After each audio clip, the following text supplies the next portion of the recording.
Welcome to the Whole Enchilada, a community of high achievers that fight the status quo, rebel against mediocrity, and make life happen. Let's go.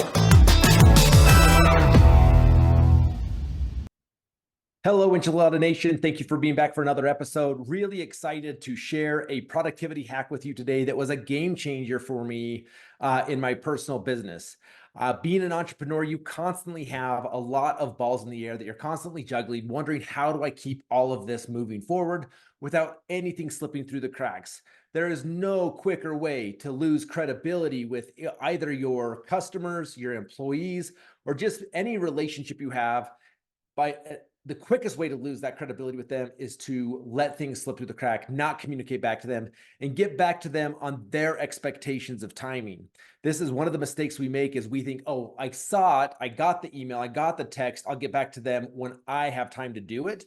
When we have to meet their expectations, they sent you a question, they sent you an email with an expectation in their mind of when they're going to hear back from you. So ultimately, what I noticed inside of my organization several years ago is more and more complaints were coming up about little things slipping through the cracks that may, in the grand scheme of things, felt like little things, but to that specific customer, they felt like big things. And all of a sudden, I noticed we were spending more and more of our time and energy dealing with frustration. And if we were giving time and energy to dealing with frustrated people, what we were not doing is spending that time and energy on the positive things of moving the business forward. So as I thought about this as the leader of the organization, I created what's called the One Touch Commitment, which I'm going to share with you today in hopes that it will help you increase the productivity within your personal life, within your businesses, and help streamline things and less things fall through the cracks. So here is what the One Touch Commitment is. If you think about incoming communication first, incoming communication, we're getting more and more incoming communication from a lot more sources. We see new apps, new technology coming out every year, which ultimately is to organize your inbox or organize your voicemail, which in essence becomes one more platform in which people can reach out to you and is one more platform in which could cause something to leak through the cracks. So if you think about it, all forms of incoming communication could be included phone calls, voicemail, email, text messages, direct messages, Slack messages, et cetera, et cetera, et cetera. People in my world, there's 1,000 different ways in which you can reach out to me, and you set an expectation to that communication of what you want and need from me. Well, in a busy world, it's really hard to know, I saw it come in, but how quickly am I going to respond? Or even if I see something with the intent of responding, if I don't have some element of a trigger using this One Touch Commitment, I'm more than likely going to forget. It doesn't mean I don't have the intention to do it. I'm not being rude. I forgot to do it. So here is what we've established as the One Touch Commitment. And a lot of this goes back to being really good at time blocking. So here is when a new communication comes into my world, whether it's by email, voicemail, text, whatever it is, here is my commitment to do it. Number one is I have to do one of these four things when I see it for the first time, meaning One Touch Commitment. I either have to deal with it immediately and take it all the way to completion.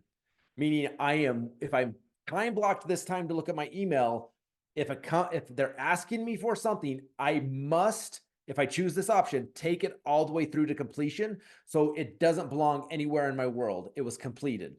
So if I can't complete it or I don't have time to complete it, I can move to option number two. Option number two is saying, okay, I don't have time to complete this now, or there's more pressing things that need to be done in my world than this. Then I must take that and create a calendar item for it.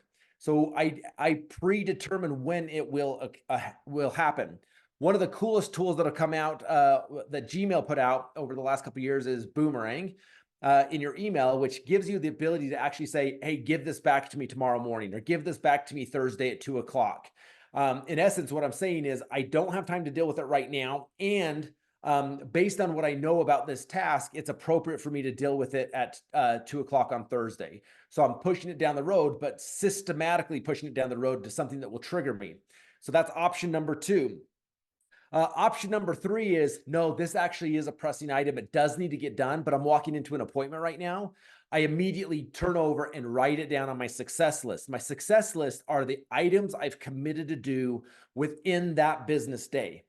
So right now I've either, number 1, taken it all the way to completion. Number 2, created a calendar item or a boomerang reminder of when I am going to do it. So I've predetermined when it's going to happen. Or number 3 is I've moved it to my success list, knowing that my workday is not over until this success list is completed. There's one final option, depending on how big your organization is. And this to me is one of my favorite ones, is who can do this within my organization? I can delegate it. So number 4 for me is I can delegate the task. Someone on my team has been trained on how to do this. They know how to do this. They have the tools, they have the resources, they have the knowledge to do it. I can assign it to them. So ultimately, that is the step. Every single communication comes into me, whether it's via text or whatever it is, and by the way, Apple, if you're listening out there, one of the coolest things you did over the last couple of years was giving me the ability to make my text unread, so that I can make the text unread, so I can go back and look at it and then follow the one-touch commitment of either taking it to completion, scheduling a way for me to follow up with it. Number 3 is to move it to my success list to be executed that day, or delegating it to someone from my organization. So that is how I treat all incoming communication and train my team on it. Outgoing communication, one of the things that's most important to me with outgoing communication is we want to pat ourselves on the back because you made that difficult call. You called that vendor, you called that buyer, you called whoever it was. They did not pick up and you left a message. That does not give you permission or the ability to check that off your list as an item completed, because it didn't get the result that you needed. So one of the things that I think is really important is it's not enough to say, well, I called them, I tried, I reached out to them. It's if I call someone and leave a message, I follow the one-touch commitment of saying, if I do not hear back from them by Thursday at 4 o'clock, it belongs back to me. I own the result. And this was a big one for me because a lot of times we'll mark it off our list if I've made the call. It was an important call. The action needed from that person or the information needed from that person was important to move the rest of the organization forward. But I marked it off my list as completed because I made an effort.